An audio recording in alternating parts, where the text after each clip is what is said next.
नंद बाबा यशोदा मैया ने सब तीर्थन में मनोकामना करी कि एक लाला है जाए, गैयान को सेवक, संतन को सेवक, तो वह लाला के संग हम तीर्थ करवे आवेंगे। ठाकुर जी को जन्म भयो, जैसे ही ठाकुर जी चलवे फिरवे बोलवे लायक भय, यशोदा मैया और नंद बाबा ने आपस में चर्चा करी, अब लाला चलन लगो, अब लाला बोलन लगो, अब हमें तीर्थ जानो चाहिए, चलो व्यवस्था बनाओ। अब महाराज बैलगाड़ी की तैयारी कर रहे हैं, सामान सट्टे सब रखते जा रहे हैं, सब ब्रजवासी भी एक है लिए, 100 200 400 ब्रजवासी भी संग है लिए।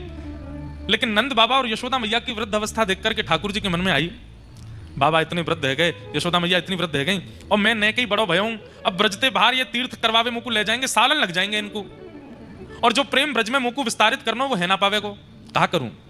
नंद बाबा यशोदा मैया बड़े वृद्ध है गए, सबरे तीर्थन को ठाकुर जी ने यमुना तट पे बुलायो। ठाकुर जी तो भगवान है, सबरे तीर्थ आकर के खड़े गए यमुना तट पे, आज्ञा करें भगवान, क्या करना है। बोले भैया देखो हमारे अम्मा बाबा वृद्ध है गए, अब ये सब तीर्थन में जामेंगे, सालन लग जाएंगे, हमें 11 वर्ष ही ब्रज में रहना है, आप सब 84 कोस में फैल जाओ, हमें ज्यादा दूर नहीं जाना पड़े, 84 कोस में ही सबरे तीर्थन के दर्शन, सबरे धामन के दर्शन हमको यहीं है जाए, हमें और कहीं नहीं जाना पड़े।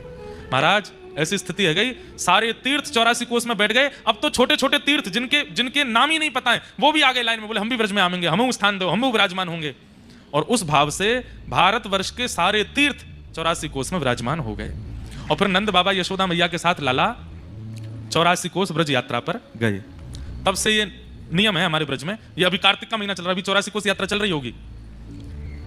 84 कोस की लोग परिक्रमा करते हैं, गाड़ियों में करते हैं, बसों में करते हैं, पर हम लाल जी को गाड़ी में नहीं लेके जाएंगे। हमारे लाल जी वैसे करनी तो हमको 2 साल पहले थी, लेकिन इतने व्यस्त होते चले गए, कर ही नहीं पाए। अब लाला की जनवरी में बहू आ जाएंगी और लाल जी हमारे राधा गिरधर लाल हो जाएंगे, फिर 84 कोस यात्रा पर जाएंगे। तो विवाह करके लाला विवाहित है कि